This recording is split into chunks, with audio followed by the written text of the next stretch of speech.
Every afternoon at precisely 3:15, the scarred German shepherd appeared at the Andersons' glass patio door.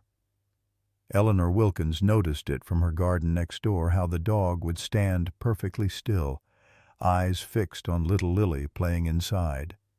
Its ribs showed through matted fur, but something dignified remained in its posture. Shue Sarah Anderson would tap the glass, face twisted with concern. The dog never flinched, just watched. Eleanor observed this silent ritual for weeks before she saw something that stopped her pruning shears mid-cut. The dog had brought something, a small mud-caked pink rabbit, missing one ear. It placed the filthy toy carefully at the threshold before resuming its vigil. "Lord have mercy," Eleanor whispered, her arthritic hand covering her mouth. "That ain't just some stray." Leave a like and share your thoughts in the comments along with the city you're watching from now. Let's continue with the story. Lily Matthews had once been the center of a perfect world. At 3 years old, she'd been all giggles and curls, the apple of Jennifer and Thomas Matthews' eye. Their suburban Atlanta home had echoed with her laughter, with the clickety-clack of Max's nails following her every step. The German Shepherd had been a gift from Thomas to Jennifer when they first married, but from the moment they brought Lily home from the hospital, Max had appointed himself her guardian. That world shattered on a rain-slicked highway 11 months ago. The investigation called it a tragic accident, a sedan veering off Interstate 85, rolling 3 times before coming to rest upside down in a shallow ravine. Jennifer and Thomas died on impact. Lily, strapped securely in her car seat, survived with a traumatic brain injury that wiped away her memories like a tide erasing footprints on sand. Max had been in the car too, found yards away from the wreckage, his body broken but his spirit undefeated. The first responders described how the dog had dragged himself toward the crash despite his injuries, howling and refusing to be moved until they'd pulled Lily from the wreckage. Now Lily lived with her Aunt Sarah and Uncle Robert Anderson in a tidy colonial house with blue shutters in the suburbs of Macon. Sarah, Jennifer's younger sister, had transformed their guest room into a nursery with stars on the ceiling and stuffed animals lining the shelves. Robert had built a swing set in the backyard. They were trying their best. But Lily wasn't the same child. The doctors said the brain injury affected her speech and memories. She may never remember her life before the accident. Dr. Patricia Reynolds had explained gently. But she can build new memories, new connections. What the Andersons didn't know, what they couldn't know, was that Max remembered everything, every giggle, every game of fetch, every time he'd slept at the foot of Lily's toddler bed, and most importantly, he remembered the moments before the crash, the black sedan that had followed them for miles, Thomas's growing panic, the sudden loss of control. Across the street in her neat brick bungalow, 78-year-old Eleanor Wilkins watched it all unfold. A widow of 12 years and former labor and delivery nurse. Eleanor recognized devotion when she saw it. And that dog wasn't just watching. He was waiting.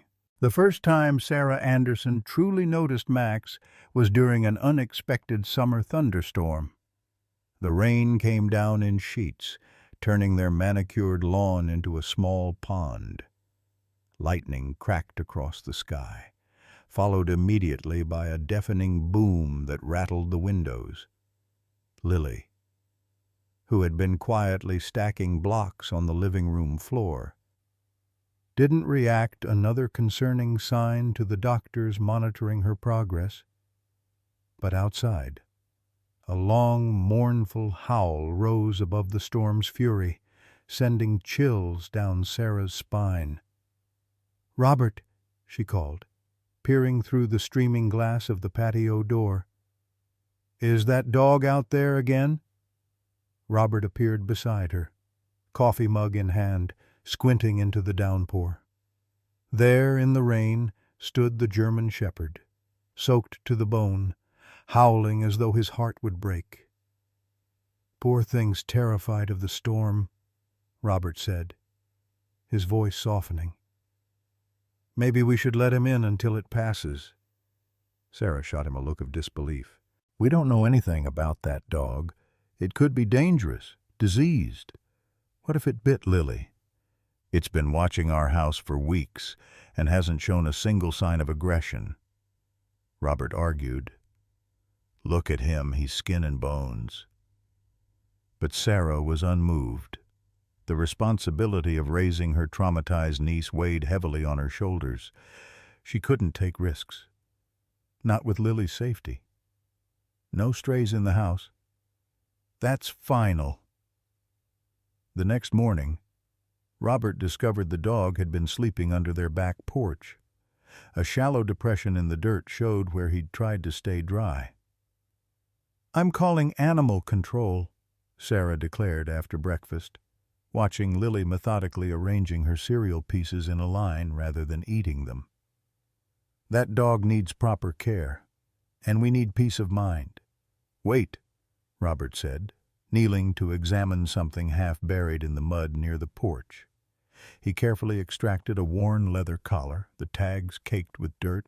After rinsing it with the garden hose, his expression changed. "Sarah, you need to see this." The tag read simply, "Max Matthews Family," with a phone number that no longer existed. Matthews? Sarah's voice caught. "Like Jennifer and Thomas." Before they could discuss it further, they noticed Lily standing at the patio door, her small palm pressed against the glass. On the other side, the German shepherd Max sat perfectly still, his eyes locked on hers. "Doggy," Lily said softly, one of the few words she'd spoken since coming to live with them. The animal control officer arrived an hour later, a heavy-set man named Dale with kind eyes and gray at his temples. He listened patiently as Robert explained the situation. "Well now, this explains a lot," Dale said, examining the collar. "We picked this fella up near that bad wreck on I-85 last year.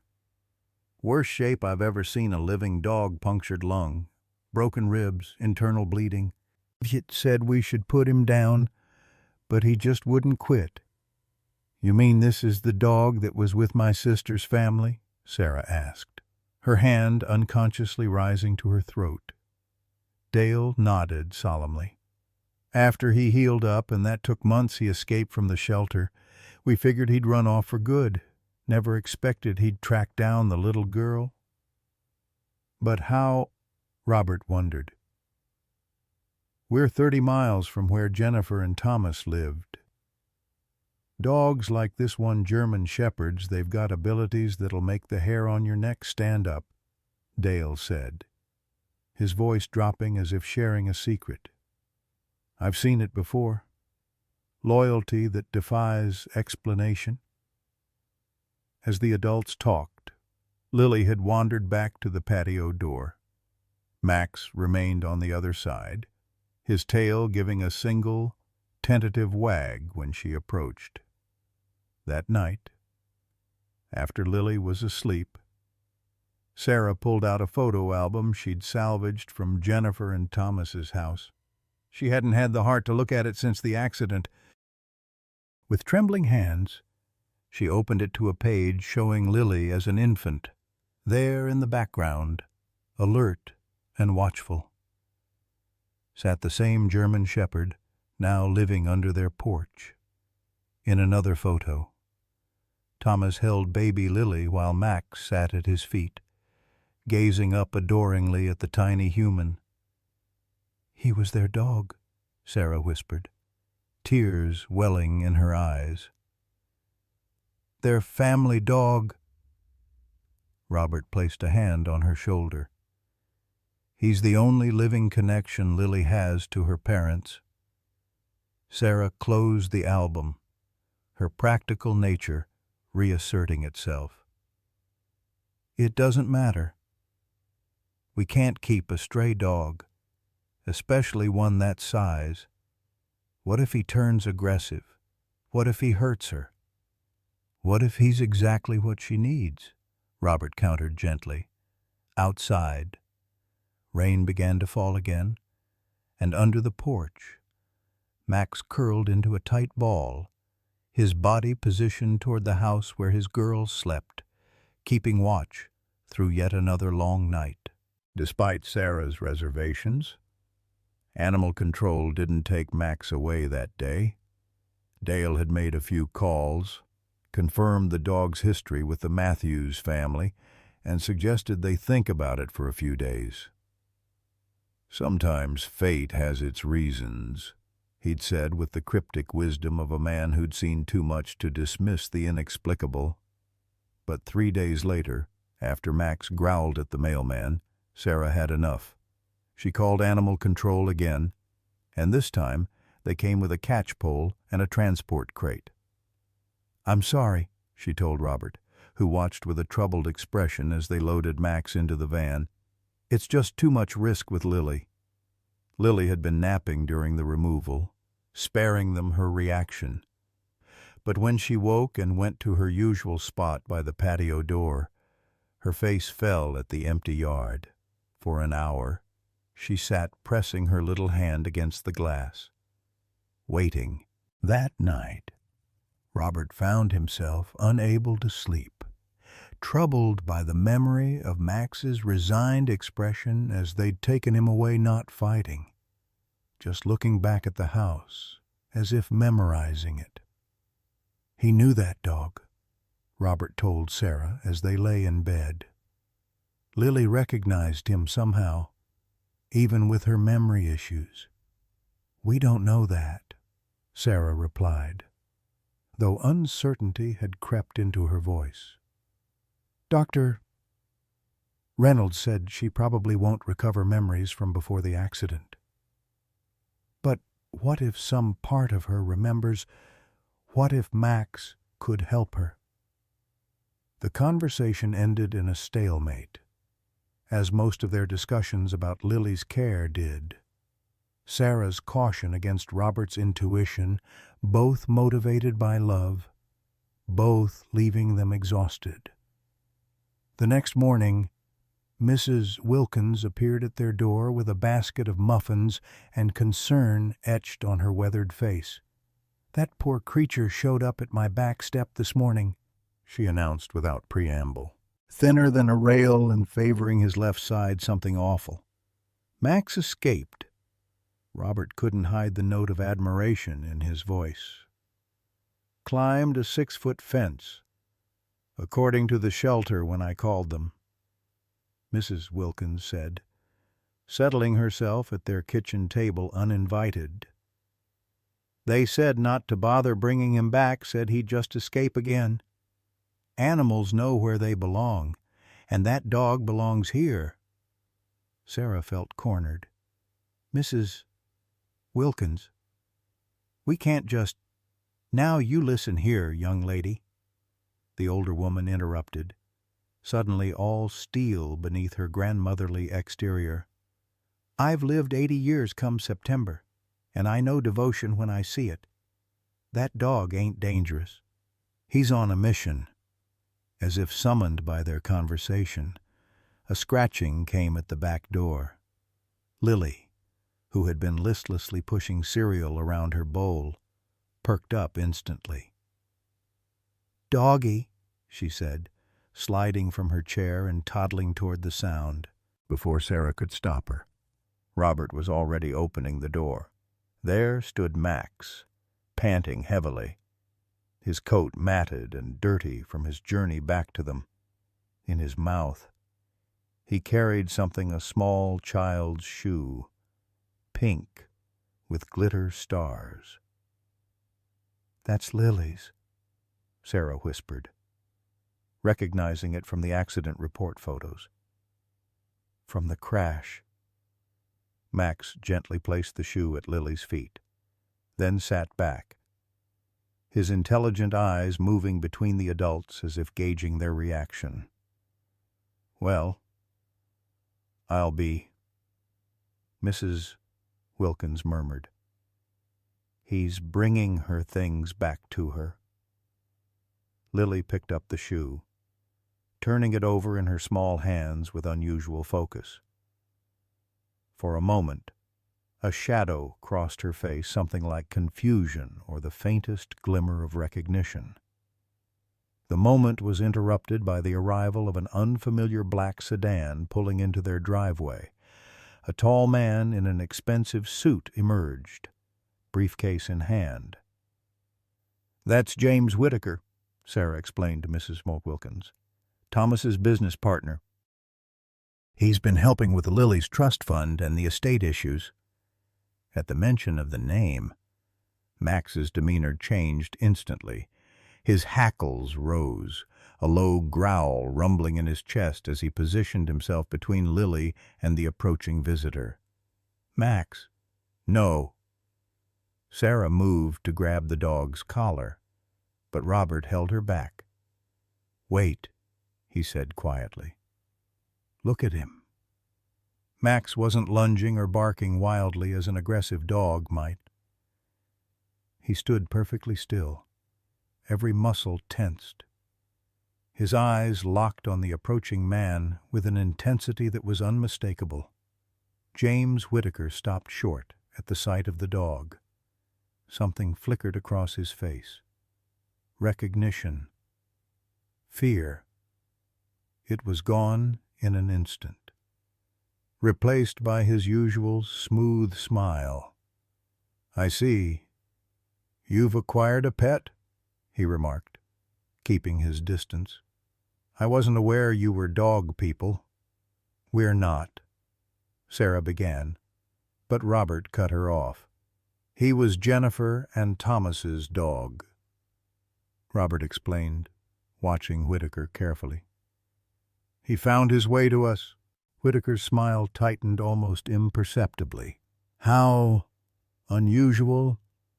"Well, I've brought the latest paperwork regarding Lily's trust fund. Perhaps we could discuss it inside, without the dog," as Robert ushered Whitaker into the house. Sarah found herself alone in the yard with Mrs. Wilkins, Lily, and Max. The dog had relaxed slightly, but remained vigilant, his eyes never leaving the door where Whitaker had disappeared. "That dog don't like that man one bit," Mrs. Wilkins observed, her shrewd eyes narrowing. "And in my experience, dogs are better judges of character than most people with fancy degrees." Later that afternoon, after Whitaker had left, and Lily was down for her nap, an unexpected visitor arrived.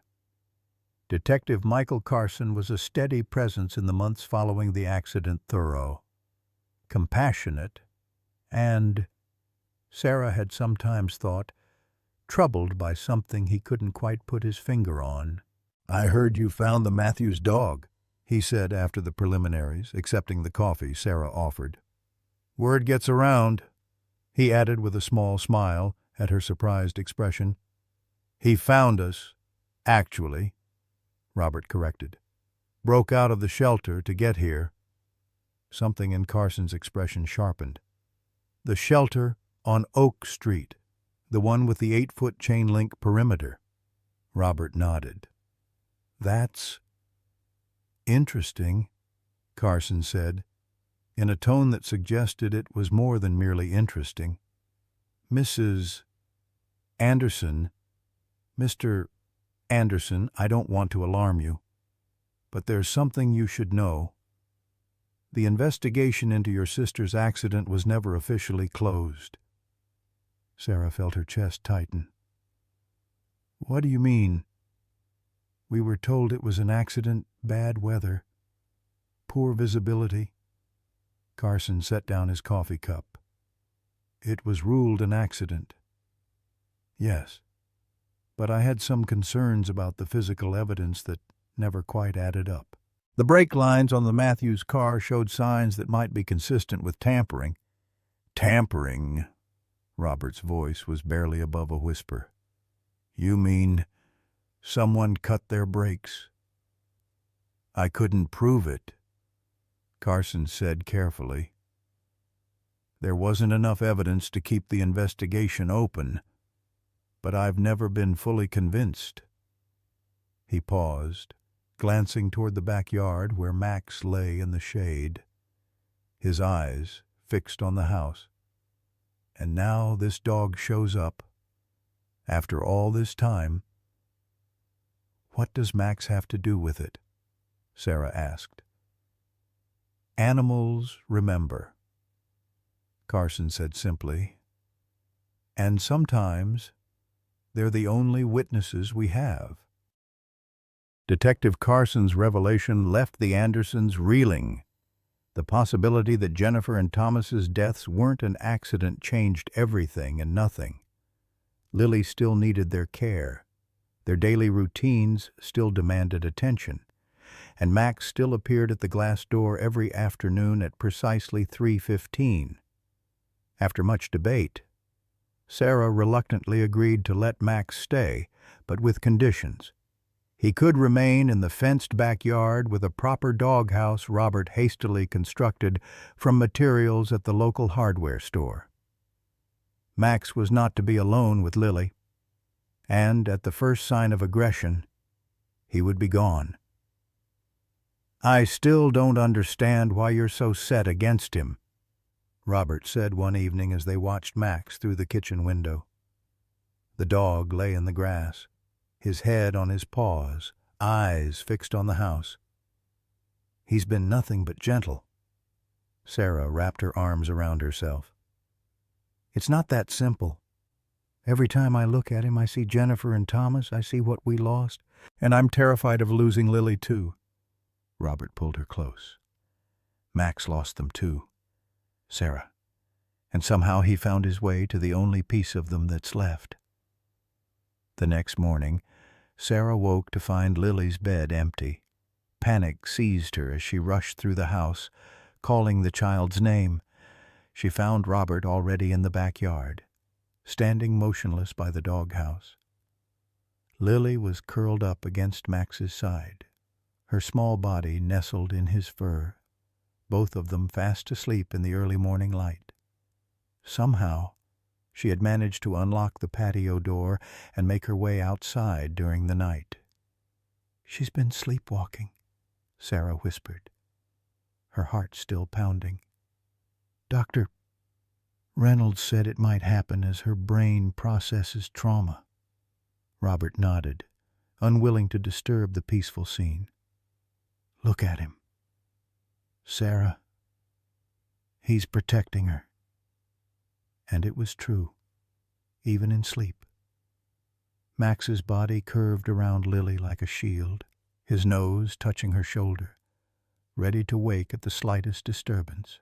From that morning on, Sarah's resistance began to crumble. She still insisted on supervision, but she couldn't deny the change in Lily when Max was nearby. The little girl spoke more words, showed more interest in her surroundings. It wasn't a miracle Lily still had significant challenges, but it was progress. Then, Max began bringing things. First was the shoe. Then came a small plush elephant, matted and dirt-stained but recognizable as the toy Lily had carried everywhere before the accident.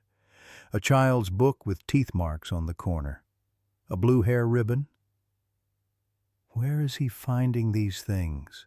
Sarah wondered, watching Lily examine the elephant with unusual concentration. The old house, maybe, Robert suggested. It's only about 5 miles from here. The new owners might have found these things when they moved in. Or he's been keeping them somewhere all this time, Mrs. Wilkins offered. Having appointed herself their unofficial consultant on all things Max-related, dogs bury treasures, you know, things that matter to them. Whatever the source, each item seemed to spark something in Lily. Not quite memories. Dr. Reynolds explained that Lily's amnesia from the traumatic brain injury was likely permanent, but a sense of familiarity, of comfort. One afternoon, while Lily napped, Sarah found herself sitting on the back steps watching Max. The dog had grown healthier under their care, his coat regaining its luster, his ribs no longer visible. The scars remained a jagged line across his left flank, a notch missing from one ear, external markers of that terrible night. "You tried to save them, didn't you?" she found herself asking aloud. Max's ears perked up at her voice, his intelligent eyes meeting hers. "I'm sorry. I didn't trust you," she continued, surprised to find tears in her eyes.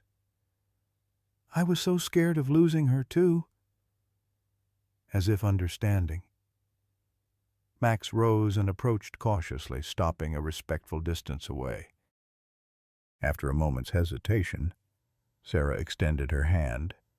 Max sniffed it, then gently pressed his head against her palm. It was a small gesture of truce. But something shifted in Sarah that afternoon, a willingness to believe that perhaps Max wasn't just a painful reminder of what they'd lost, but a guardian of what remained. The following week, Dr.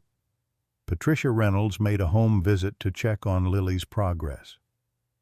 The neurologist had been following Lily's case since the accident, her genuine care extending beyond professional obligation. "Her speech is definitely improving," Dr. Reynolds noted, watching Lily arrange blocks with more purpose than she'd shown in months. "And her fine motor skills. These are good signs." "We think Max might be helping," Robert ventured. "Lily seems more present when he's around." Dr. Reynolds glanced out the window where Max lay in his usual spot. "That wouldn't surprise me. There's significant research on the therapeutic benefits of animals for trauma patients. They provide unconditional acceptance, reduce anxiety. For a child with memory loss, a familiar animal might offer continuity, a bridge between past and present. So her brain might not remember, but something else does," Sarah asked. "The brain is incredibly complex," Dr. Reynolds explained. "Explicit memory, the kind Lily lost, is just one system. There are other forms of memory: procedural, emotional, sensory. These can persist even when conscious recall is damaged." As they talked, Detective Carson's car pulled into the driveway. Since his initial visit, he'd been keeping them updated on his unofficial reinvestigation of the accident. "I hope I'm not interrupting," he said when Sarah opened the door. "Not at all," she assured him. "Dr. Reynolds was just leaving." The two professionals exchanged pleasantries before Dr. Reynolds departed, promising to return in 2 weeks. "I've been looking into Thomas's work at Meridian Financial," Carson said once they were seated in the living room. Lily played nearby, occasionally glancing up at the sound of unfamiliar voices. "Did you know they were in the middle of a major audit when the accident happened?" Sarah shook her head. Jennifer mentioned Thomas was working late a lot, but she didn't share details. "Thomas was head of compliance," Carson continued. "According to a former colleague who finally agreed to talk to me, he'd discovered some questionable transactions, large sums being moved through offshore accounts." "Are you saying Thomas was killed because of something he found at work?" Robert asked. lowering his voice so Lily wouldn't hear. Carson's expression was grave. "I'm saying it's a possibility we need to consider. The timing is suspicious. Thomas had scheduled a meeting with the SEC for the Monday after the accident. The Securities and Exchange Commission, he was going to report his own company." Sarah felt a chill run through her. "Apparently," Carson confirmed. "And there's more. James Whitaker was directly implicated in the documents Thomas had compiled." The mention of Whitaker's name hung in the air between them. Sarah remembered Max's reaction to the man, the immediate distrust, the protective stance. "He's been here multiple times since the accident," Robert said slowly. "Managing Lily's trust, helping with the estate. He acted like he was doing us a favor."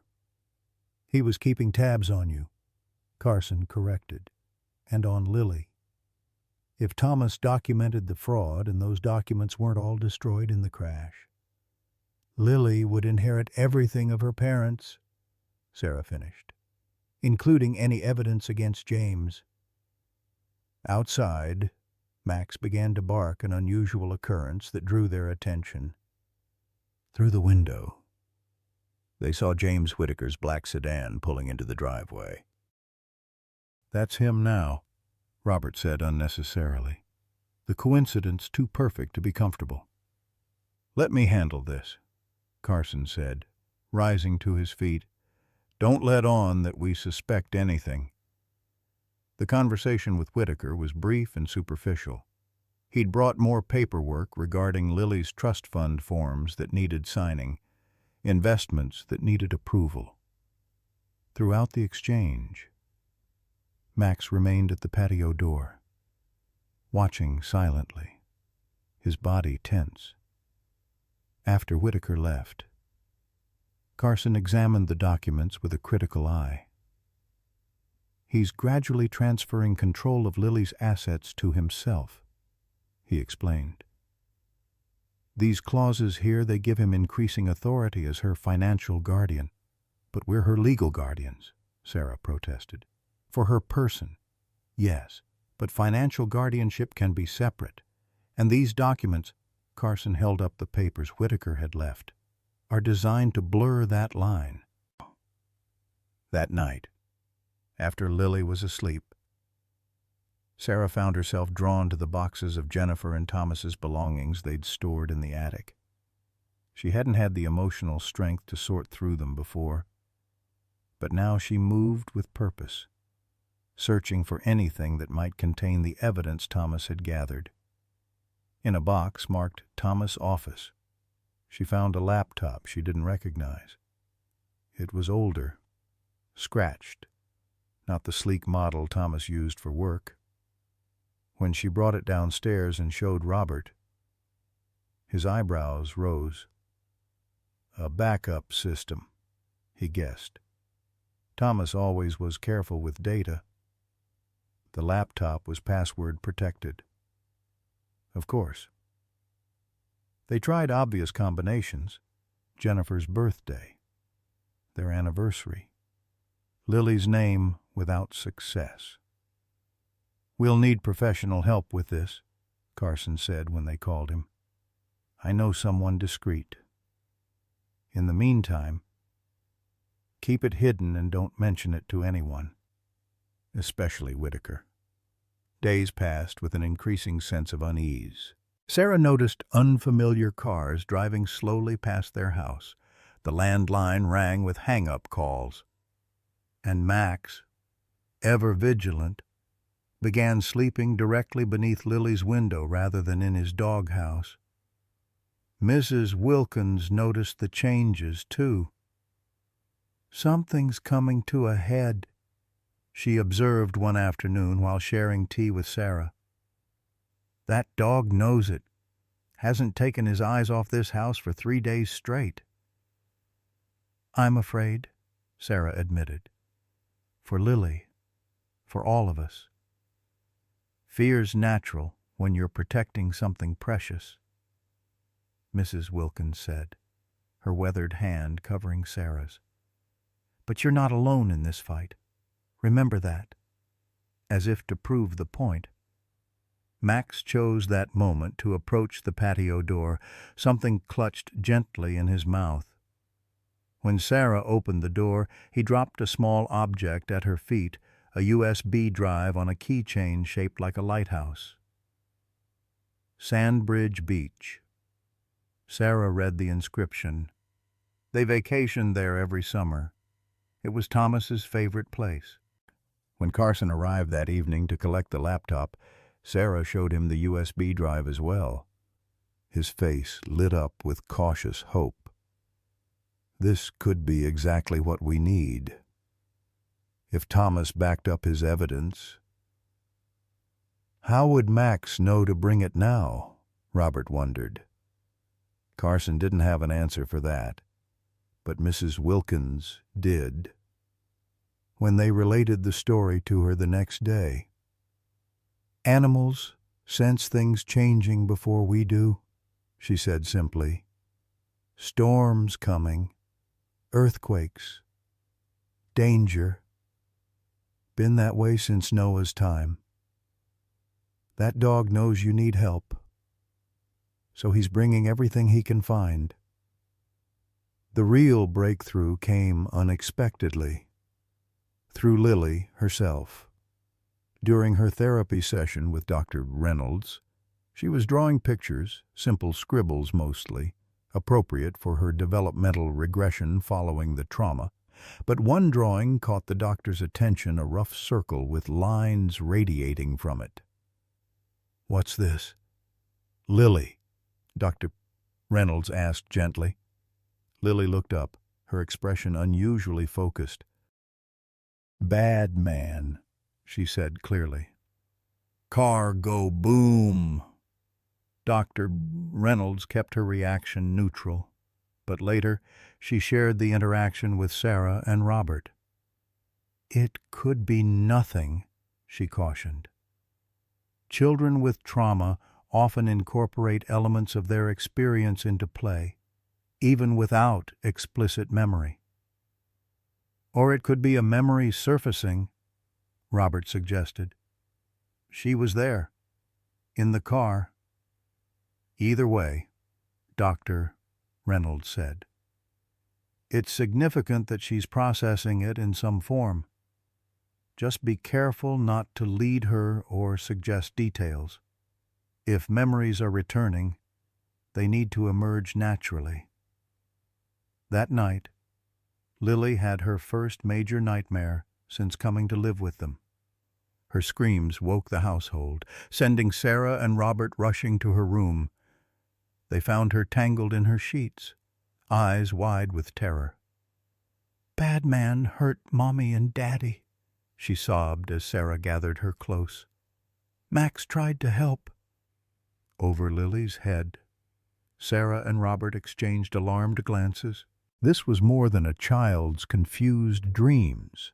This was specific, detailed. "It's okay, sweetheart," Sarah soothed. "You're safe now." "Want Max?" Lily hiccuped between sobs. Robert was already moving to the door. "I'll get him." Despite her previous rule about Max staying outside, Sarah didn't object when Robert led the dog into Lily's bedroom. Max approached the bed cautiously, sniffing the air as if detecting the remnants of Lily's fear. When Sarah nodded permission, he jumped up beside Lily, settling his large body next to her small one with remarkable gentleness. The effect was immediate. Lily's sobs quieted as she buried her face in Max's fur. Within minutes, her breathing steadied, and she drifted back to sleep, one hand clutching Max's collar. "He stays," Sarah whispered, and it wasn't clear if she meant just for tonight or forever. The next day brought a new development. Carson called early, his voice tight with controlled excitement. "We cracked the laptop. Thomas had everything documented: bank transfers, falsified records, communications. Whitaker was running a massive fraud scheme using client funds for personal investments. When those investments tanked, he covered it up by creating a Ponzi scheme. And Thomas discovered it, Robert said, and was going to expose it. Carson confirmed, which gave Whitaker a multi-million-dollar motive for murder. "What happens now?" Sarah asked, watching through the window as Lily played in the backyard under Max's watchful eye. "Now we build a case carefully," Carson explained. "This needs to be airtight. We're talking about a powerful man with connections. How long? A few weeks, maybe a month. We need to move cautiously." But they didn't have weeks. The very next afternoon, while Robert was at work and Sarah was folding laundry, the doorbell rang. On the porch stood James Whitaker, his usual polished smile firmly in place. "Sarah, lovely to see you," he said smoothly. "I've brought the final guardianship papers for your signature." Every instinct screamed danger, but Sarah maintained her composure. "James, this isn't a good time. Lily's napping, and I'm in the middle of chores." "This will only take a moment," he insisted, already stepping forward as if expecting to be invited in. From the backyard came Max's deep, warning bark. Whitaker's eyes darted toward the sound, a flicker of something fear-hatred crossing his face. "Still keeping that mutt." "I see," he remarked, his tone deliberately casual. "You know, I've been meaning to ask, has Lily shown any signs of remembering the accident?" The question, seemingly innocent, confirmed everything. Sarah felt ice form in her veins, but kept her expression neutral. "No. The doctors say her amnesia is likely permanent." Relief softened Whitaker's features momentarily. "That's probably for the best. Such a trauma for a child to carry." Max's barking grew more insistent. Through the side window, Sarah could see him pacing the fence line, eyes fixed on the front door. "I really should check on Lily," Sarah said, trying to end the conversation. "Perhaps you could leave the papers, and I'll look them over with Robert tonight." Whitaker's smile tightened. "I'm afraid these require immediate attention. Certain financial opportunities for Lily's trust won't wait." Before Sarah could respond, Max's barking changed to a frantic pitch. There was a crash from the backyard, the sound of the doghouse being overturned, followed by scrabbling at the fence. "Excuse me," Sarah said firmly, backing toward the kitchen where her phone lay. "I need to see what's happening." Whitaker's pleasant facade cracked. "Sign the papers first, Sarah, then you can deal with the dog." His tone had changed completely hard, demanding. Sarah felt her heart rate accelerate. "I think you should leave, James." "Not without your signature," he said, advancing into the house uninvited. "One way or another." As Sarah backed away, a blur of motion caught her peripheral vision. Max had somehow scaled the 6-foot fence and now stood in the side yard, hackles raised, teeth bared. Before either human could react, he launched himself through the open side window in a feat of desperate strength, landing between Sarah and Whitaker with a growl that seemed to vibrate the air itself. Whitaker froze, his face draining of color. "Call off your dog," he demanded, voice rising. "Call him off now." But Sarah found herself unable to speak, transfixed by the tableau before her. Max, defender of her family, facing down the man who had likely murdered her sister. In that moment, she made her choice. "Max," she said quietly, Stay. The standoff might have continued indefinitely if Lily hadn't chosen that moment to appear at the top of the stairs, rubbing sleep from her eyes. At the sight of Whitaker, she went rigid with fear. "Bad man," she whispered, the same words she'd used in her drawing. "Bad man hurt Mommy and Daddy." Whitaker's head snapped up, his expression morphing from fear to calculation in an instant. "She remembers," he hissed. Then, with surprising speed for a man in a business suit, he lunged toward the stairs. Max reacted instantly, launching himself at Whitaker with a ferocity born of long-suppressed rage. His teeth found purchase in the man's arm, drawing a howl of pain. Sarah used the distraction to race up the stairs, gathering Lily into her arms and retreating to the bathroom, where she locked the door and finally, frantically, called both Robert and Detective Carson. From downstairs came the sounds of struggle crashes, thuds, Whitaker's shouts, and Max's determined growls. Sarah held Lily close, whispering reassurances she wasn't sure she believed. "It's okay, sweetheart. Max is protecting us. Help is coming." "Max brave," Lily whispered back. "Max saved me before too." The sounds of struggle downstairs intensified, punctuated by the crash of breaking glass and Whitaker's increasingly desperate shouts. Sarah pressed her back against the bathroom door. Lily clutched tightly in her arms.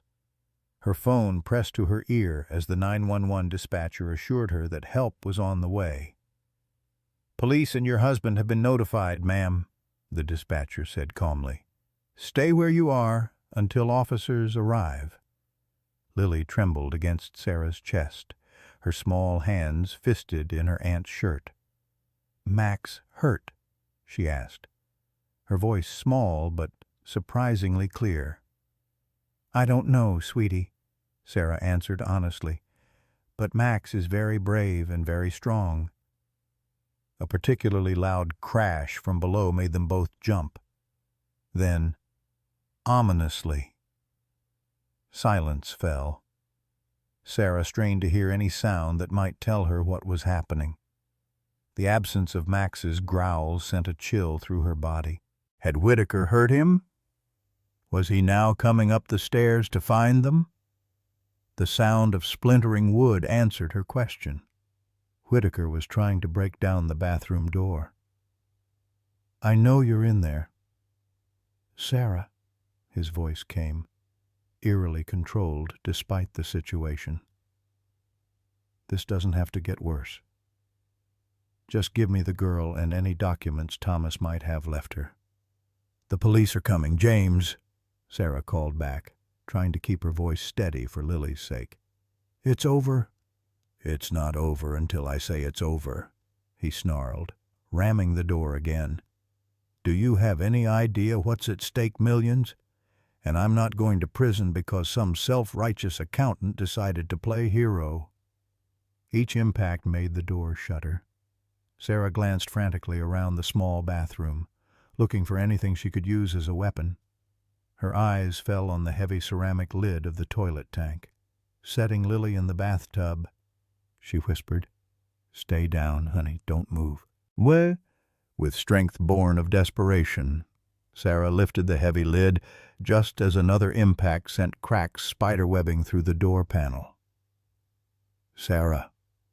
Robert's voice suddenly echoed up the stairwell. "Sarah. Where are you?" "Bathroom," she cried out. "Robert, be careful. He's trying to break in." The pounding on the door stopped abruptly. From the other side came a string of curses, then the sound of running feet.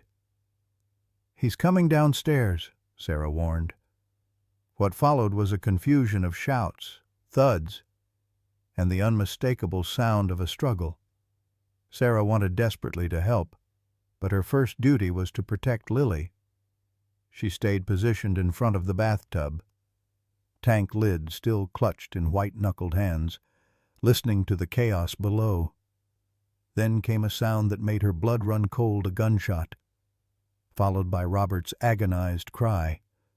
"Robert!" Sarah screamed, her composure finally breaking. "Robert!" Lily began to cry in earnest now, her small body curled into a protective ball in the bathtub. Sarah was torn between her instinct to go to her husband and her duty to protect her niece. Before she could decide, another voice called up from below, unfamiliar, authoritative. "Police, Mrs. Anderson. We're coming up." Heavy footsteps on the stairs preceded a knock on the bathroom door. "Mrs. Anderson, this is Officer Diaz. Your husband is injured but alive. The suspect is in custody. You can come out now." Still cautious, Sarah called back. "How do I know you're really the police?" "Smart woman," the voice approved. "Your neighbor, Mrs. Wilkins, is downstairs. She says to tell you that that dog wasn't just watching. He was guarding. Does that help?" Relief flooded through Sarah. Those were indeed Mrs. Wilkins' words from days earlier. Shakily, she set down the tank lid and unlocked the bathroom door. A uniformed officer stood in the hallway, his badge clearly visible. "Are you and the child injured?" he asked professionally. "We're not hurt," Sarah managed. "My husband—" "Paramedics are with him now," Officer Diaz assured her. "The wound appears to be to his shoulder, non-life-threatening, and Max, the dog—" A flicker of something admiration crossed the officer's face. "That is one remarkable animal, ma'am."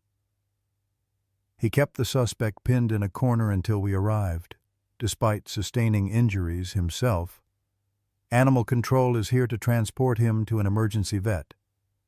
Sarah lifted Lily from the bathtub and followed Officer Diaz downstairs, trying to prepare herself for what she might see. The living room was in shambles, furniture overturned, the coffee table shattered, a lamp broken on the floor. Robert sat on the sofa, paramedics working on his bloodied shoulder, his face pale but conscious. "Sarah," he called when he saw her, relief evident in his voice. "Lily." "We're okay," she assured him, hurrying to his side while keeping Lily's face turned away from the worst of the destruction. "What happened?" "Whitaker had a gun," Robert explained through gritted teeth as the paramedics continued their work. "When I came in, he was heading for the back door. Max had him cornered, but he managed to get a shot off." Sarah's eyes scanned the room. "Where is Max now?" "They've taken him to the vet," Mrs. Wilkins said, appearing at Sarah's elbow. The elderly woman looked remarkably composed despite the chaos. "That Whitaker fellow shot him too, but he wouldn't let go, not even then. Never seen such determination in my life." Sarah's heart constricted. "Is he alive?" "Last I saw," Mrs. Wilkins assured her. "But in rough shape. That bullet meant for your husband caught Max in the side when he lunged." Across the room, Detective Carson, supervised as uniformed officers, handcuffed a bloodied James Whitaker. The man's expensive suit was torn and dirty, his face scratched, one arm clearly mangled from Max's attack. When he caught Sarah looking, his expression contorted with hatred. "This isn't over," he spat. "You have no idea who you're dealing with." "James Whitaker," Carson said formally. "You're under arrest for the attempted murder of Robert Anderson, assault with a deadly weapon, breaking and entering, and conspiracy to commit fraud. You have the right to remain silent." As Whitaker was led away, still spewing threats, Sarah turned her attention back to Robert. The paramedics had stabilized him and were preparing to transport him to the hospital. "I'm coming with you," she said immediately. Robert shook his head. "Stay with Lily. She needs you more right now." "I'll be fine, it's just a flesh wound." He attempted a smile that turned into a grimace of pain. "Mrs. Wilkins can stay with Lily," Sarah insisted. "She's been through too much to lose someone else she loves." In the end, they compromised. Mrs. Wilkins would bring Lily to the hospital once things had calmed down. As the paramedics wheeled Robert out to the waiting ambulance, Detective Carson approached Sarah. "We found the gun," he said without preamble, "and preliminary ballistics suggest it's the same caliber as the bullet found in the Matthews car, the one that didn't match either of their wounds." Sarah stared at him, processing the implications. "You mean—" "I mean Whitaker likely shot Thomas before the crash, causing him to lose control of the vehicle. The cut brake lines were probably a backup plan, or meant to disguise the real cause."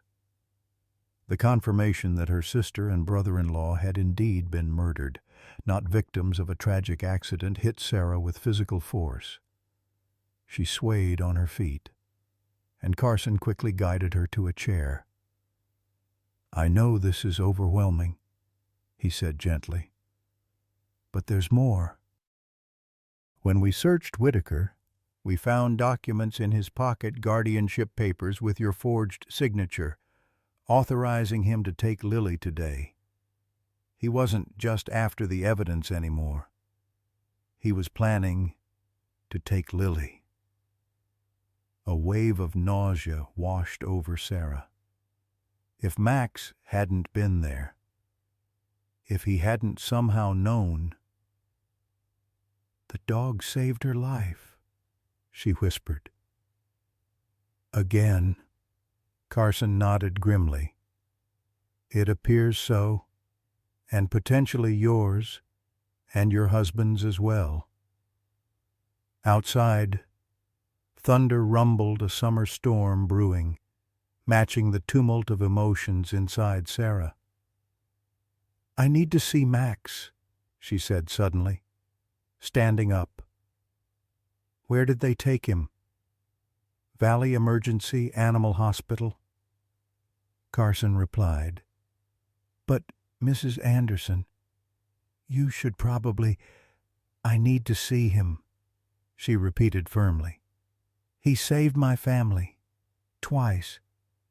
I won't let him die alone in some clinic." Understanding dawned in Carson's eyes. "I'll have an officer drive you. Mrs. Wilkins can stay with Lily until we arrange transport to the hospital to see your husband." The ride to the animal hospital passed in a blur. Sarah stared out the window at the gathering storm clouds, her mind replaying the events of the past hour, the past weeks, the past year. How had she not seen it? Max's devotion, his intelligence, his desperate attempts to communicate what he knew, that Whitaker was dangerous, that Lily needed protection. Valley Emergency Animal Hospital was a modern facility on the outskirts of town. The officer escorted Sarah inside, where a harried receptionist looked up from her computer. "I'm here about a German Shepherd," Sarah said before the woman could speak. "He was brought in with a gunshot wound." "Police case?" Recognition flashed in the receptionist's eyes. "Oh, yes. They just took him into surgery." "Are you his owner?" The question gave Sarah pause. Was she, after weeks of resistance, had she finally accepted what had been obvious to everyone else? "Yes," she said firmly. "I'm his person now." The waiting room was mercifully quiet, just a woman with a cat carrier and an elderly man with a small dog on his lap. Sarah sank into a chair, the adrenaline that had been sustaining her finally ebbing, leaving exhaustion in its wake. The officer who had driven her offered to stay, but she waved him off. Other emergencies needed attention more than she did. Time passed strangely, minutes stretching like hours as Sarah waited for news. Outside, the storm broke in earnest, rain lashing against the windows, lightning illuminating the parking lot in brief, stark flashes. When her phone rang, she answered mechanically, expecting it to be Robert or Detective Carson. Instead, it was Dr. Reynolds, her voice tight with concern. "Sarah, I just heard what happened from the police." "How is Lily?" "She's shaken but physically unharmed," Sarah replied. "Mrs. Wilkins is bringing her to the hospital to see Robert." "And you, where are you now?" "At the animal hospital. Max was shot, protecting us." There was a pause, then Dr. Reynolds asked carefully, "Did Lily see what happened?" "Not all of it. She was in the bathroom with me when the worst occurred." "But—" Sarah hesitated, remembering Lily's words. She recognized Whitaker. She called him bad man and said he hurt her parents. And she mentioned that Max had saved her before. "This is significant," Dr. Reynolds said. "It sounds like her memories are starting to surface, triggered by the similar danger situation. It's not uncommon with traumatic brain injuries. Certain powerful emotional states can bypass the damage. What does this mean for her recovery? It's too soon to say definitively, but it's a positive sign. The brain is remarkably adaptable, especially in children. With proper support, she might recover more function than we initially hoped." The conversation gave Sarah something to focus on besides her worry for Max and Robert. By the time she hung up, promising to bring Lily for an evaluation once things settled, nearly 2 hours had passed. Finally, a tired-looking veterinarian in scrubs appeared in the waiting room. "Family for Max." Sarah stood immediately. "How is he?" The vet gestured for her to follow him to a consultation room. Once the door closed behind them, he sighed heavily. "I won't sugarcoat it. Mrs. Anderson, Max sustained serious trauma. The bullet penetrated his abdominal cavity, causing significant internal bleeding. We've removed the bullet and repaired what damage we could. But he lost a lot of blood." "But he's alive," Sarah pressed. "For now," the vet confirmed. "The next 24 hours will be critical. He's in recovery, but his condition is guarded. Given his age and the previous injuries he sustained, and yes, we found evidence of old trauma consistent with the car accident. You mentioned his body doesn't have the reserves it once did. Can I see him?" The vet hesitated. "He's heavily sedated and connected to monitoring equipment. It's not—" "Please," Sarah interrupted. "He needs to know he's not alone." Something in her tone must have convinced him. "All right, 5 minutes, but he won't be conscious." The recovery area was quiet and dimly lit. The only sounds the beeping of monitors and the soft whir of medical equipment. Max lay on a padded table, his large body looking somehow smaller under the bright surgical lights. An IV line ran into his front leg, and monitoring electrodes were attached to various points on his body. His chest rose and fell in shallow breaths, his eyes firmly closed. Sarah approached slowly, mindful of the tubes and wires. Gently, she placed her hand on Max's head, feeling the warmth of his fur beneath her fingers. "Hey, Max, she whispered, her voice breaking. You did it. You saved us all. Lily's safe. Robert's going to be okay. And they've arrested the man who hurt Jennifer and Thomas. A tear splashed onto Max's fur as Sarah continued. I'm so sorry I didn't trust you sooner. I was afraid of losing Lily. Afraid of being reminded of what we'd lost. I didn't understand that you were trying to protect what was left of them. The monitor beeped steadily, marking each beat of Max's heart. Sarah stroked his head, careful to avoid the bandages on his side. You have to pull through this, she told him fiercely. Lily needs you. We all do. Your family now. Max, you hear me? Your family. And we don't give up on family. The vet appeared at the door, signaling that her time was up. Reluctantly, Sarah gave Max one final gentle pat. We'll be waiting for you, she promised. All of us. As she turned to leave, a loud clap of thunder shook the building, causing the lights to flicker momentarily. When they stabilized, one of the monitors attached to Max began to emit a high-pitched, continuous tone. He's crashing, the vet said sharply, rushing to Max's side. You need to leave now. Sarah found herself ushered out the door as more staff rushed into the recovery room. Through the closing door, she caught a glimpse of frantic activity around Max's still form, the monitor displaying a flat line where the steady peaks of his heartbeat had been just moments before. In the waiting room, Sarah sank to her knees, a prayer forming on her lips for the brave dog who had given everything to protect what remained of his first family. Please, she whispered to whatever power might be listening. Please don't take him too. Time lost all meaning as Sarah waited in the sterile reception area. Outside, the storm raged on, matching her inner turmoil. She had called Mrs. Wilkins, who reported that Lily was with Robert at the hospital. His surgery had gone well. The bullet had passed cleanly through his shoulder without hitting any major arteries or bones. They were keeping him overnight for observation, but the prognosis was good. "How's that brave dog of yours, Mrs.?" Wilkins had asked.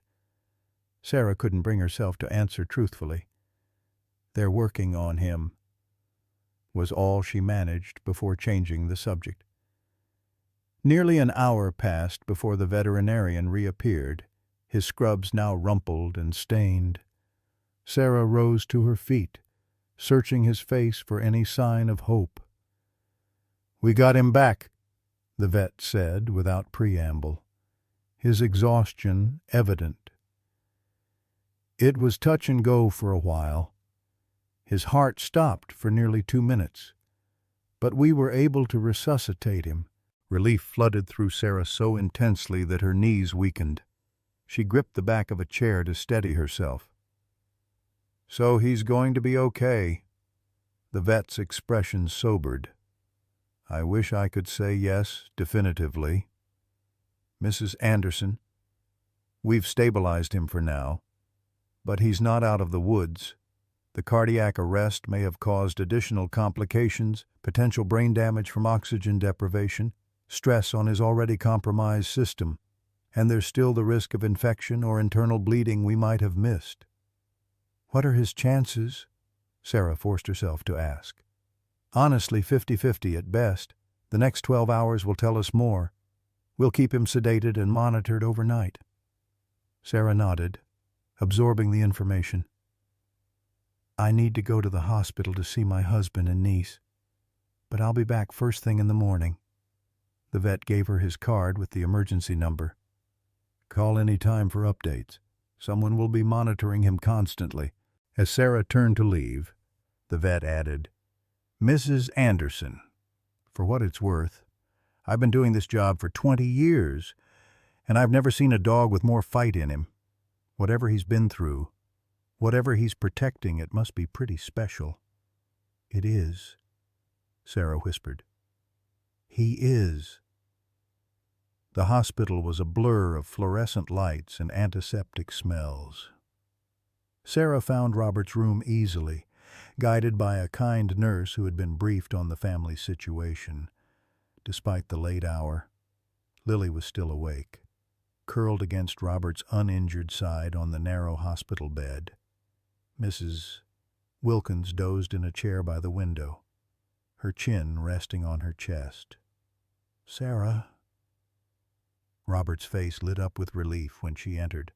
"How's Max?" The question, asked with such genuine concern from a man who had just been shot, brought fresh tears to Sarah's eyes. She was aware of Lily watching her intently, those small eyes missing nothing.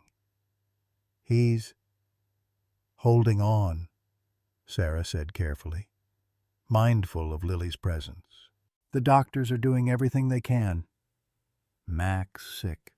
Lily asked, more words strung together than Sarah had heard from her in months. Sarah sat on the edge of the bed, taking Lily's small hand in hers. "Yes, honey. Max is very sick. The bad man hurt him, just like he hurt Uncle Robert. But the doctors are trying to make him better." Lily's face crumpled. "Max save us, like before." "Yes, he did," Sarah agreed, exchanging a meaningful look with Robert. "He's very brave." "I 'member," Lily said suddenly, her brow furrowing with concentration. "In car? Loud noise? Daddy sleeping? Max pulling me?" Sarah caught her breath. Dr. Reynolds had warned them not to push for memories. But here they were, emerging spontaneously. "You remember Max from before? From when you lived with your mommy and daddy?" Lily nodded solemnly. "Max my dog. He sleep in my room. He bark at bad man's car." Robert reached for the call button. "We should let Dr. Reynolds know about this." Sarah gently stopped his hand. "Tomorrow is soon enough. She needs rest, and so do you." The commotion had woken Mrs. Wilkins, who blinked owlishly before focusing on Sarah. "How's our hero holding up?" "Not good," Sarah admitted quietly. "His heart stopped. They brought him back, but they're not sure if he'll make it through the night." The elderly woman's face fell. "Oh, my, that poor, loyal creature. I need to go back to him," Sarah said suddenly, the weight of Max's sacrifice pressing on her chest like a physical thing.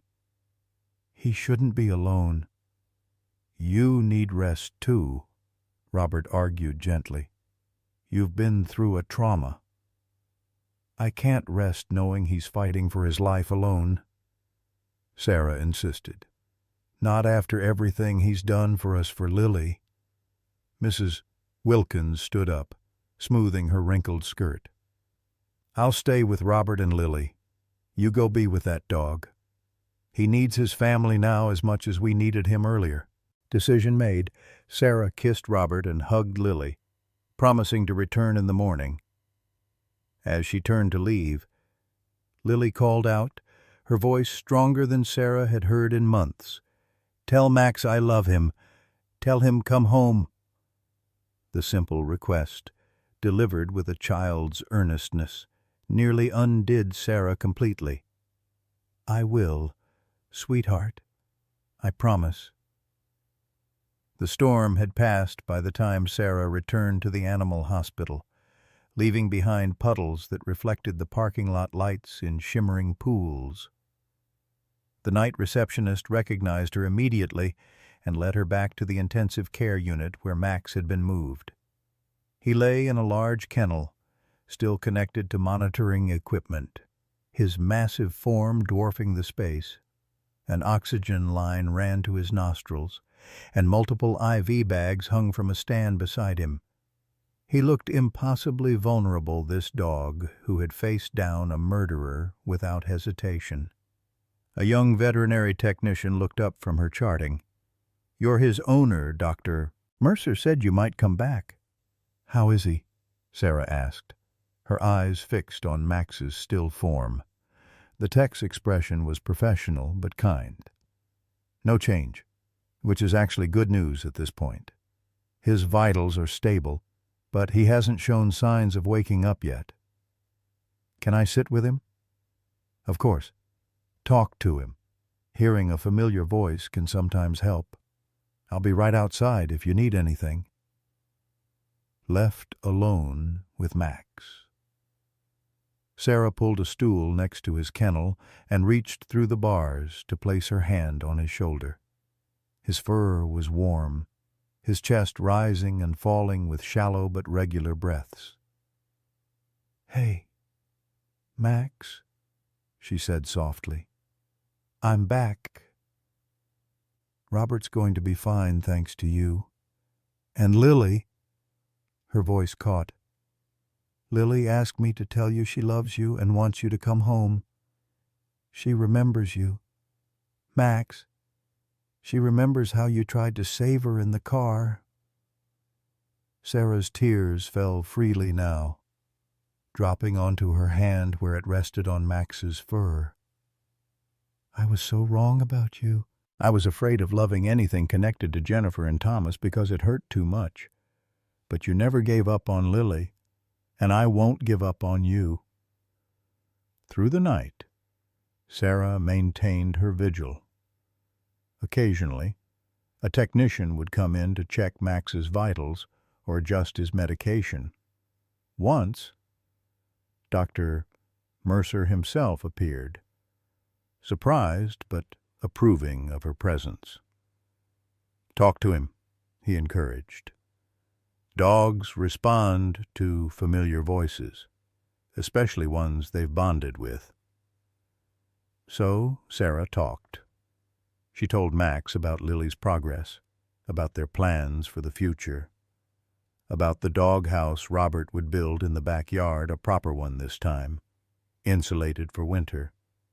She promised walks and treats and a real place in their family. As dawn broke, casting pale light through the small window, Max's condition remained unchanged. The night staff changed over to the day shift, and Dr. Mercer returned, his face grave as he examined the latest readings. "His body has been through extraordinary trauma," he explained gently. "Not just from the gunshot, but from the previous injuries that never fully healed. At some point, we have to consider quality of life." "What are you saying?" Sarah asked, though she already knew. "I'm saying that if he doesn't show signs of improvement by this afternoon, we may need to discuss difficult options. I don't want him to suffer." The words hung in the air between them, a possibility too painful to contemplate. Sarah nodded numbly, unable to form a response. Left alone again with Max, she laid her head against the bars of the kennel. "Please," she whispered.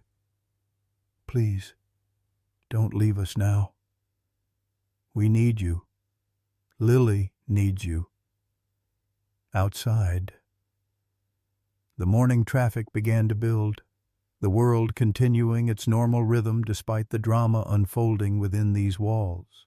Sarah closed her eyes, exhaustion finally claiming her as she maintained her touch on Max's still form, the last connection between what was lost and what remained. Sarah awoke to something warm and rough against her hand. Disoriented, she blinked against the morning light streaming through the window, momentarily confused by her surroundings. Then reality rushed back: the animal hospital, Max's condition, the vigil she had maintained through the night, and the sensation against her hand, Max's tongue. weakly licking her fingers. "Max!" she gasped, fully alert now. "Max, can you hear me?" The German shepherd's eyes were open just barely, but unmistakably conscious. His tail gave a feeble thump against the kennel floor. The monitor beside him showed stronger, more regular heartbeats. Sarah pressed the call button frantically. Within seconds, a technician appeared, quickly followed by Dr. Mercer. "He's awake," Sarah announced unnecessarily, tears of relief streaming down her face. "He recognized me." Dr. Mercer moved quickly to examine Max, checking his pupils, listening to his heart and lungs, reviewing the monitors. His professional demeanor couldn't quite mask his surprise. "This is remarkable," he admitted. "His vitals are significantly improved from last night. Let me run some quick tests." Over the next hour, Max underwent a series of evaluations. Though weak, he was responsive to stimuli, recognized his name, and even accepted a few ice chips from Sarah's hand. By mid-morning, Dr. Mercer delivered his updated assessment. "I won't call it a miracle because I'm a scientist," he said with a small smile, "but I've rarely seen such a dramatic turnaround. His will to live is extraordinary." "Does this mean he's going to be okay?" Sarah asked, hardly daring to hope. "He's still in serious condition," Dr. Mercer cautioned. "The road to recovery will be long. But yes, I believe he has a fighting chance now. We'll keep him here for at least a few more days for observation and to start his treatment regimen." Sarah called Robert immediately with the news. He was being discharged that afternoon, and the relief in his voice matched her own. "Lily will be thrilled," he said. "She's been asking about Max all morning. It's the most she's spoken since the accident." "Dr. Reynolds should know about this," Sarah replied. "The trauma seems to have triggered something in her memory." "She's already on her way," Robert confirmed. "And Detective Carson called. They've uncovered more evidence against Whitaker. He wants to update us this afternoon if you're up for it." By the time Sarah arrived at their home escorted by a police officer, since the house was still technically a crime scene, Detective Carson's car was already in the driveway. Mrs. Wilkins had brought Robert and Lily home from the hospital, and the elderly woman was busy in the kitchen making sandwiches as if feeding people was the only sensible response to trauma. "There she is," Mrs. Wilkins called when Sarah entered. "Just in time for lunch. How's our hero doing?" "Better," Sarah said, accepting the bear hug Lily ran to give her. "Much better than the doctors expected. He's awake and responding." "Max coming home?" Lily asked, looking up with those solemn eyes that seemed to hold more understanding than her years should allow.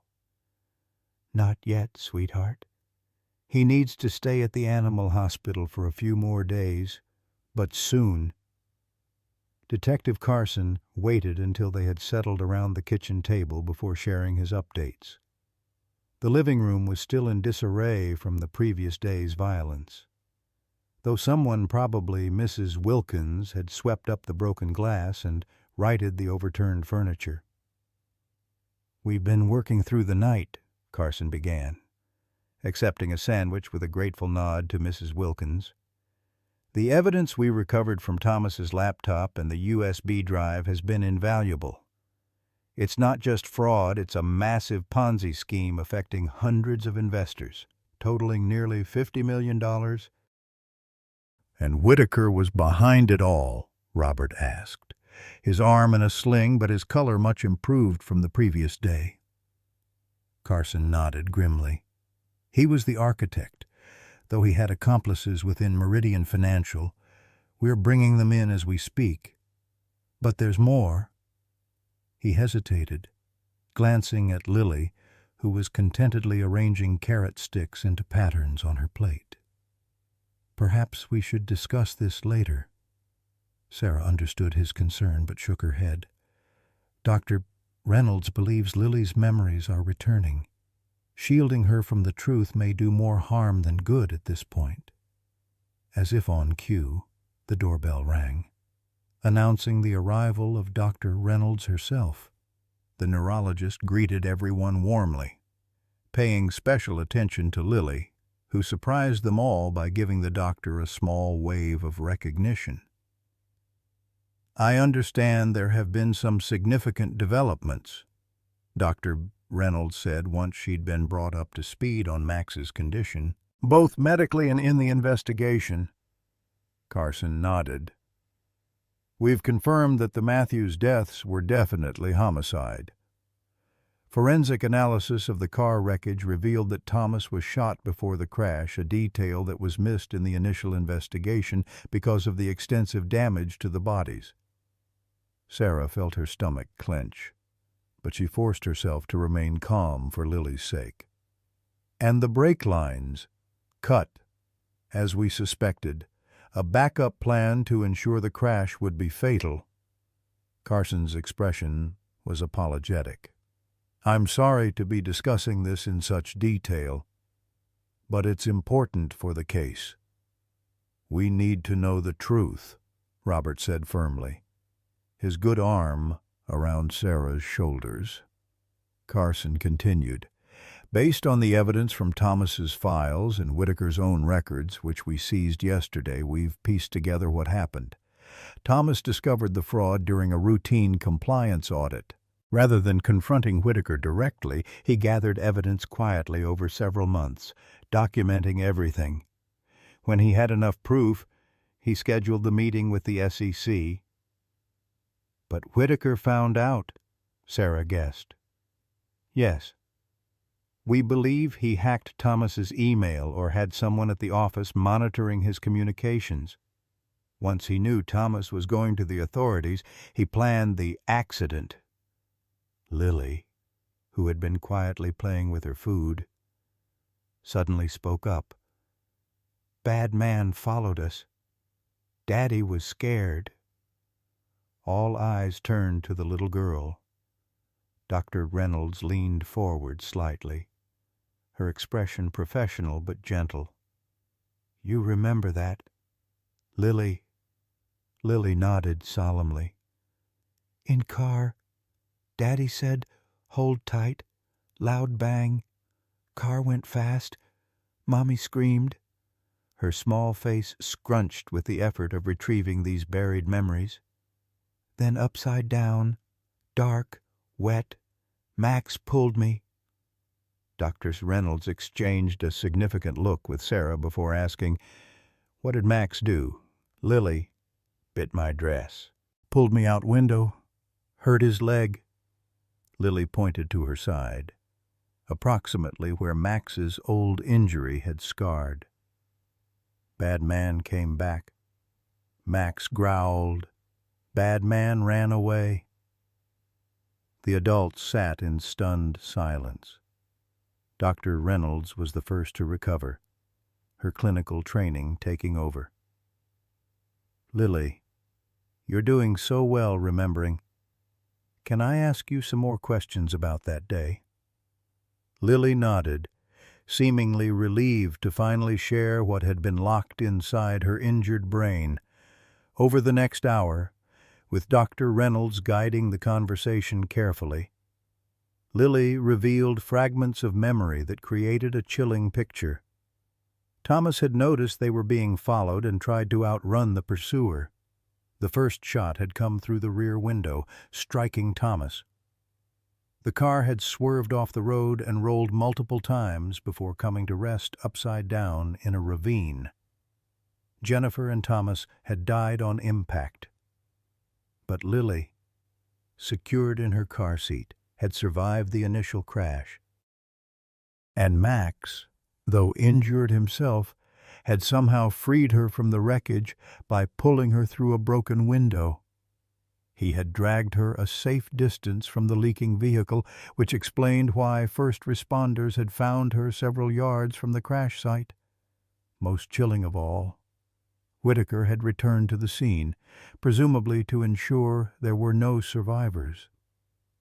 Finding Lily alive, he had approached only to be driven off by Max, who, despite his injuries, had placed himself between the man and the child, snarling and lunging until Whitaker retreated. This explains why Max reacted so strongly to Whitaker at your house, Carson said.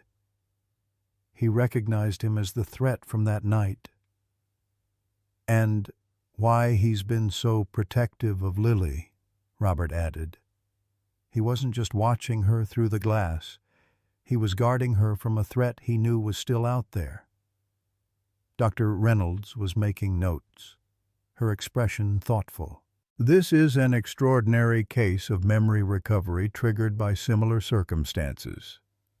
The trauma of yesterday's events likely created a neural pathway that bypassed the damaged areas of Lily's brain, allowing access to these memories. Will she remember everything now? Sarah asked, watching as Lily, seemingly tired from the emotional exertion, leaned against Robert's uninjured side. It's hard to say, Dr. Reynolds admitted. Brain injuries are complex, and recovery is rarely linear. She may continue to recover memories gradually, or she may have permanently lost portions of her past. The important thing is that she's processing these experiences in a supported environment. Carson checked his phone as it buzzed with an incoming message. The forensic accountant has completed the preliminary analysis of Thomas's files, he reported. It appears Whitaker was planning to embezzle the trust fund he'd established for Lily as well. The paperwork he brought yesterday would have given him complete control over her inheritance. So it wasn't just about silencing a witness, Robert said grimly. He wanted her money, too. Greed upon greed, Mrs. Wilkins muttered, shaking her head in disgust. While the adults continued discussing the case, Sarah noticed Lily had slipped away from the table. She found the little girl in the living room, standing by the patio door where Max had kept his daily vigil. Her small hand was pressed against the glass, much as Max's paw had often been on the other side. "Missing Max?" Sarah asked gently, kneeling beside her niece. Lily nodded. "He saved me. 2 times. "Yes, he did," Sarah agreed, her throat tight with emotion. "And do you know why?" Lily turned those solemn eyes to her aunt. "Because he promised." "Promised?" Daddy told Max, "Watch Lily every day." He said it. Lily's face took on that concentrated look again, accessing memories long buried. Max's job. Watch Lily. Understanding washed over Sarah like a wave. Thomas's last command to the faithful dog, perhaps given in those final moments before the crash. Perhaps part of their daily routine had become Max's sacred mission.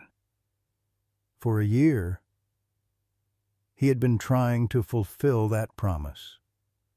First by saving Lily from the wreckage, then by finding her at her new home, and finally by protecting her from the man who had destroyed her family. When Sarah returned to the kitchen with Lily, Carson was preparing to leave. "I'll keep you updated as the case progresses," he promised. "Whitaker is being held without bail, and given the evidence we've uncovered, I don't anticipate any problem securing a conviction." "What about Lily's trust fund?" Robert asked. "Was there anything left?" "Actually, yes," Carson said. his expression lightening somewhat. Thomas was smarter than Whitaker gave him credit for. He'd already moved a significant portion of Lily's inheritance to a separate account that Whitaker couldn't access. And with Meridian Financial's insurance policies, there's a good chance most of the client's funds will eventually be recovered. After Carson left, Dr. Reynolds spent some time working directly with Lily, using play therapy techniques to help her process her emerging memories. By late afternoon, Lily was showing signs of fatigue, her speech becoming less clear, her attention wandering. "This is normal," Dr. Reynolds assured them. "The brain needs rest after such intense activity. I'd recommend a quiet evening, perhaps an early bedtime. I'll come back tomorrow to continue our work, if that's all right." As Dr. Reynolds was leaving, she pulled Sarah aside. "What happened here, Lily's memory recovery, Max's protective behavior, it's remarkable. With your permission, I'd like to document this case for the medical literature. It could help other children with similar trauma." Sarah hesitated only briefly before nodding.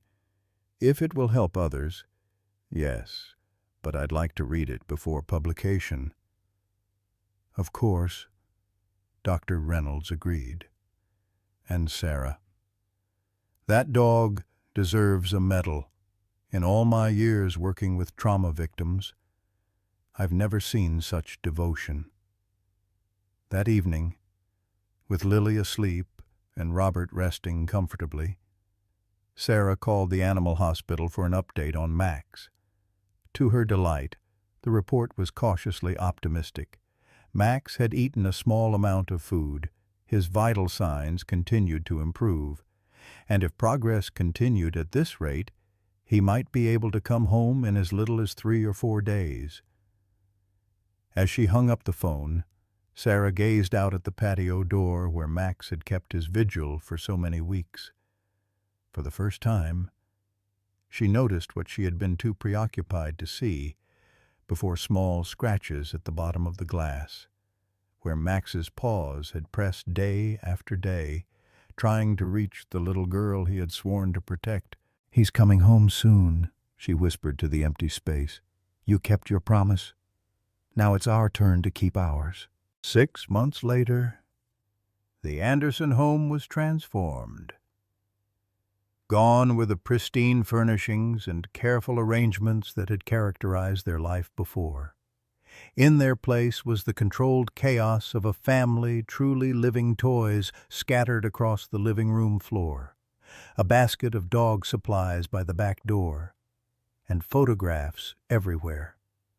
New photos of Lily and Max dominated the walls, but interspersed among them were carefully preserved images of Jennifer and Thomas.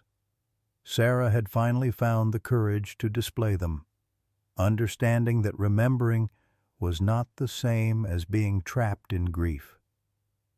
On this particular Sunday afternoon in early fall, sunshine streamed through the patio doors, doors that now bore permanent smudges at child and dog height. In the backyard, Robert supervised as Lily giggled and ran through a sprinkler, Max trotting faithfully at her side. The German Shepherd still moved with a slight limp, a permanent reminder of his injuries, but his eyes were bright and alert as he kept pace with his small charge. "Would you look at that?" Mrs. Wilkins remarked from her perch on a lawn chair. She had become a fixture in their lives, dropping by almost daily with baked goods and the particular wisdom of her years. 6 months ago, that child barely spoke 2 words together. Now listen to her. Indeed. Lily's laughter rang out as she called to Max, her vocabulary expanding daily. Dr. Reynolds had called her recovery remarkable but not miraculous, the result of intensive therapy, a supportive environment, and the unique bond with the dog, who had been her constant before and after the tragedy. Some things can't be explained by medical textbooks. Mrs. Wilkins continued, accepting the glass of iced tea Sarah offered. That dog knew exactly what he was doing, standing at that glass door day after day. He wasn't just watching, he was guarding what was precious. Sarah nodded, settling into the chair beside her. I was so blind not to see it. Fear does that to a person, Mrs. Wilkins replied, her weathered hand patting Sarah's. Makes you see danger where there's only love. But you came around in time, and that's what matters. Max's recovery had been slower than they'd hoped, but steadier than the veterinarians had predicted.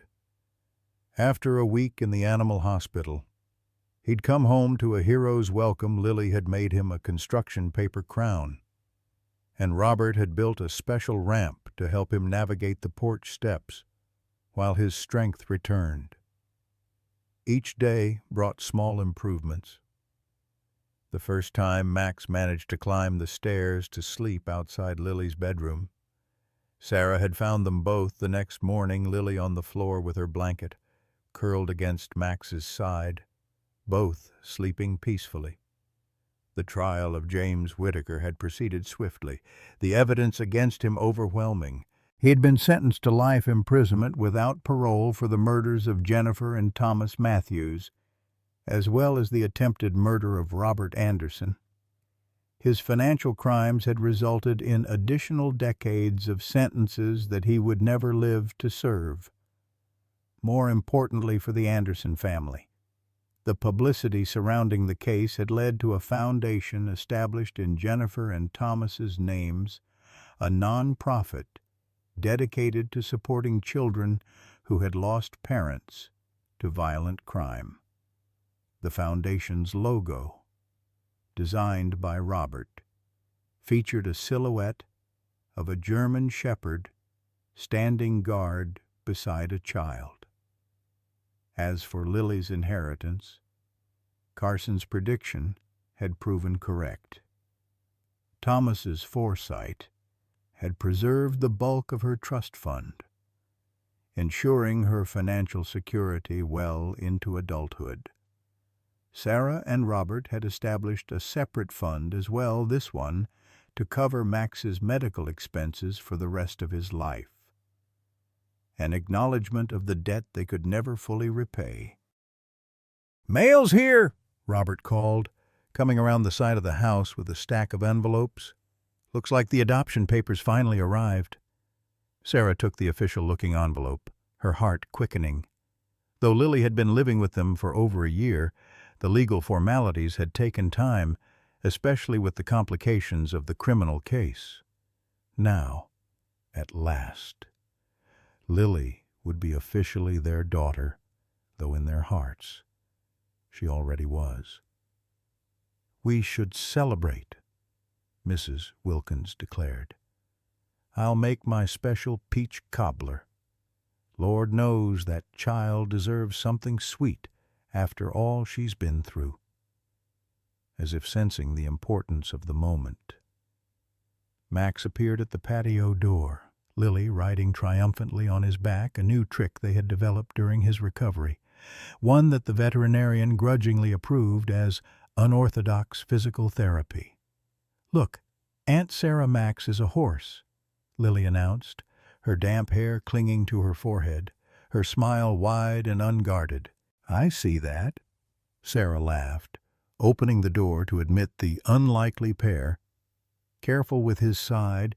Remember, I'm being gentle," Lily assured her seriously, sliding off Max's back with practiced ease. "Max doesn't mind. He likes helping me." Robert smiled at Sarah over Lily's head. "We have some exciting news. Lilybug, the papers came today. You're officially going to be our daughter now."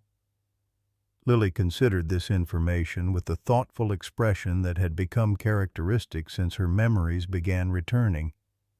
"But I keep my name Matthews." "Of course," Sarah assured her quickly. "We would never want you to forget your first mom and dad." Matthews will always be your name." Lily nodded, satisfied. "And Max keeps his name, too." "Absolutely," Robert confirmed. "Max Matthews Anderson, the bravest dog in Georgia." This amendment earned Robert a brilliant smile. "Can we visit Mommy and Daddy today? To tell them—" It was a request Lily made occasionally to visit the small memorial garden they had created in the far corner of the property.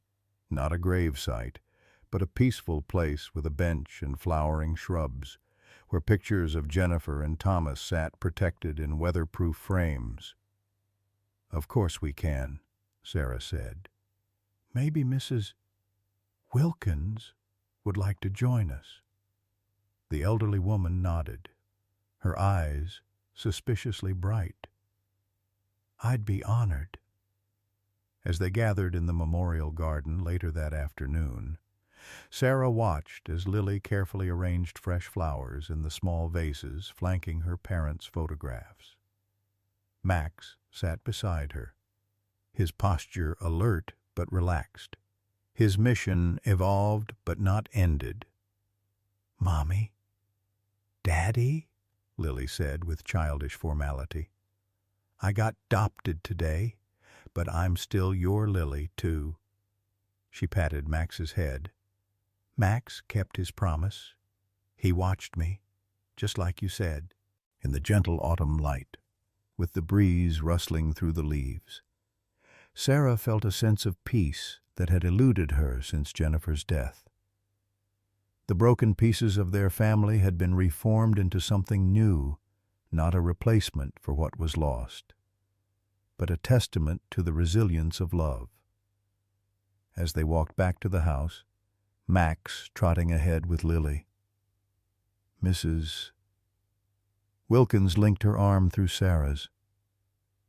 "You know what they say about broken things," she mused.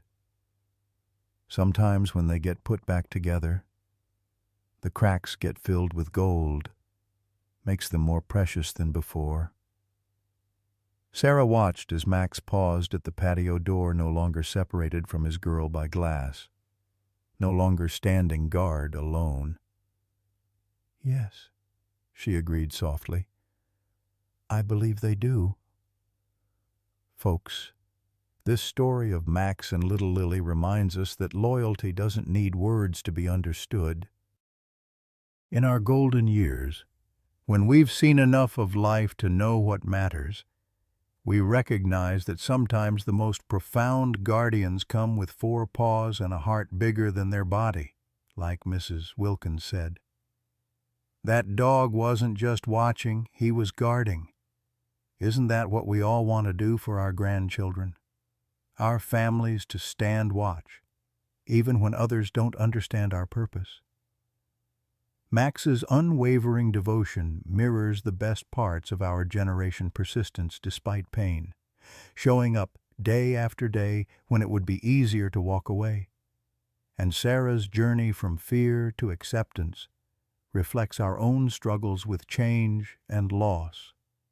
Remember how she finally realized he wasn't just a painful reminder of what they'd lost, but a guardian of what remained. That's wisdom worth sharing, isn't it? In a world that sometimes forgets the value of promises kept and duties fulfilled, Max's story touches that place in our hearts that still believes in standing guard over what's precious, no matter how long it takes, no matter the cost.